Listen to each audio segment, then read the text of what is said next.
Esta é uma foto aérea de Barcelona.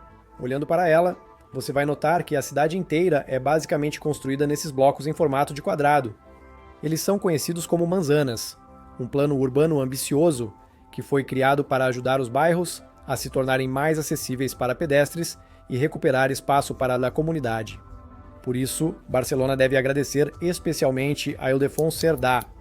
Durante o Império Romano, Barcelona teve muralhas construídas e ampliadas ao redor da cidade, visíveis ainda no século XV. Agora, dê uma olhada nesta foto de Barcelona, na virada do século XIX.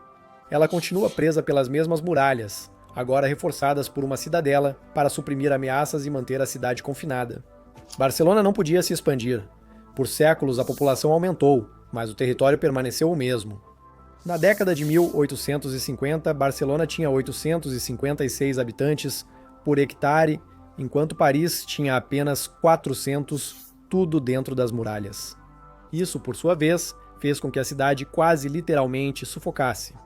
O saneamento era péssimo, a mortalidade subia e havia agitação geral.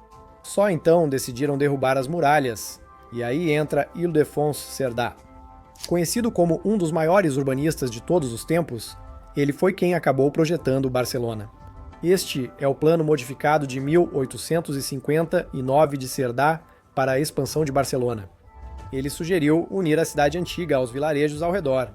O projeto foi nomeado Ajampú, que em catalão significa expansão, criado por Ildefons Cerdà. Ele criou um bairro sem divisão de classes, com moradores em blocos octogonais e pátio interno, todos distribuídos igualmente, sem áreas exclusivas para ricos ou pobres.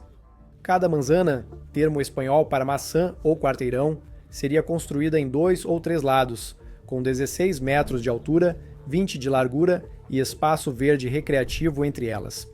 Era um plano para 2 blocos de cerda, tirado de um livreto de 1863. Se você observar Barcelona de cima, verá que o projeto de Cerda, de 1859, influenciou muito o que vemos hoje. Bem, mais ou menos. Veja, as manzanas que vemos hoje não representam totalmente o que Cerda queria. Foi alterado por influências comerciais e políticas. Em 1872, cerca de 90% dos quarteirões estavam em violação das diretrizes dele. Veja nesta foto. No canto superior esquerdo está de Satz a versão original de Söder, seguida das versões manipuladas ao longo do tempo. As manzanas eram geralmente construídas nos 4 lados dos quarteirões, não apenas em 2 ou 3. A altura máxima passou de 16 para 24 metros, diminuindo os jardins internos. Em 1890, o edifício ocupava cerca de 70% do quarteirão, acima dos 50% previstos. Em 1958, o espaço ocupado por edifícios nas manzanas passou dos 67.200 metros quadrados, previstos por Söder, para 294.771 metros quadrados. Isso resultou na foto do canto inferior direito do quarteirão que você vê aqui, e ainda não acabou. Construíram ainda mais nos quarteirões depois disso. Pressões comerciais levaram à transformação de áreas destinadas a escolas e jardins, em estacionamento, comércio ou ao abandono. Por isso, em fotos aéreas de Barcelona, percebe-se a falta de áreas verdes e árvores. Ainda existem algumas lá, não me entenda mal, mas não chega nem perto de como era originalmente planejado, embora isso tenha mudado de certa forma. No início dos anos 2000, Barcelona e bancos catalães criaram a Fundação Pro Eixample para tentar restabelecer intenções originais de Cerdà. O objetivo era recuperar e transformar os pátios fechados das manzanas em áreas verdes acessíveis ao público. Esses 50 locais de recuperação de quadras somam cerca de 100.000 metros quadrados. O problema era que isso só ocorreria quando uma parte de uma manzana estivesse disponível, algo raro e que pode demorar décadas para acontecer. Muitos desses pátios recuperados também não têm paisagem de destaque para fazer algo. Às vezes funcionava, como no Jardim da Torre das Águas, onde transformar o pátio o tornou popular e bem usado. Na maioria das vezes não funcionou. Por causa dessas mudanças nos planos de Cerda, Barcelona ainda é sufocante, mesmo 150 anos depois. Hoje, cada residente tem só 6,6 metros quadrados de área verde. E quando você compara isso, por exemplo, com os 27 de Londres, ou os incríveis 87,5 de Amsterdã por residente, é chocante, para dizer o mínimo. Barcelona tem a maior densidade de carros da União Europeia, com 6.000 veículos por camion quebidos todos são. Carros particulares fazem só 20% das viagens, mas ocupam 60% do espaço, principalmente com estacionamento. Estudos também mostram que a poluição do ar sozinha causa 3.500 mortes prematuras por ano na área metropolitana de Barcelona. Para ser justo, porém, todas as grandes cidades sofrem mais ou menos o mesmo destino, mas esse não é o único tipo de poluição com o qual elas estão lutando. Barcelona está entre as cidades mais poluídas sonoramente do mundo. Cerca de 57% dos cidadãos vivem em áreas com níveis de ruído mais altos do que o recomendado pela Organização Mundial da Saúde, tornando isso prejudicial à saúde deles. Esses fatores deram origem à possível solução conhecida como superblocos, ou supérias em catalão. Agora, o que são superblocos? Bem, a ideia básica é identificar uma grade de 3x3 com 9 blocos, meio que juntá-los, e então restringir o tráfego de veículos às ruas ao redor do perímetro. Há apenas uma faixa dentro do superbloco. Somente carros essenciais são permitidos e eles estão limitados a uma velocidade de apenas 10 km por hora. O estacionamento de rua também foi substituído por estacionamento subterrâneo. Assim, as ruas internas ficam livres para caminhadas, ciclismo e mais áreas verdes. Estar em um superbloco é como estar em uma pequena vila, pois eles medem cerca de 400 por 400 metros. Não é uma ideia nova para Barcelona. Em 1958, o arquiteto Oriol Bogigas sugeriu unir 9 quarteirões do Eixample para atualizar o tecido urbano ao transporte moderno.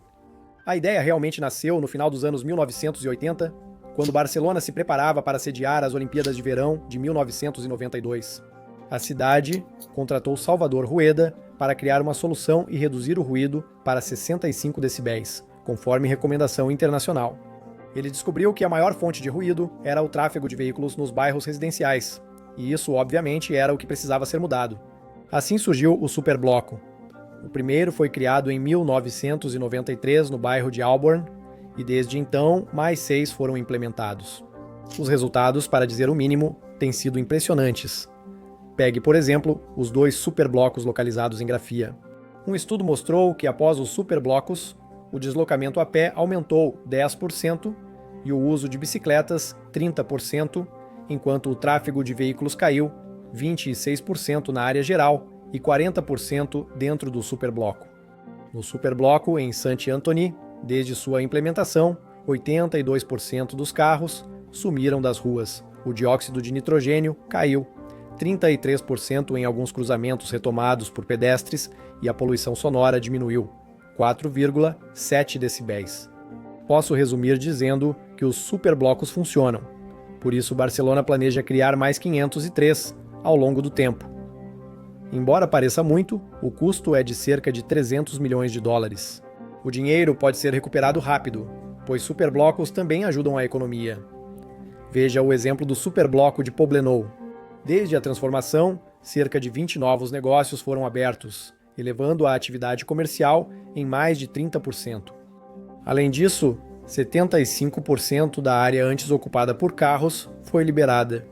De qualquer forma, 503 superblocos transformariam Barcelona, sem dúvida, em uma das melhores cidades da Europa. Foto do espaço verde de Barcelona antes dos 503 superblocos.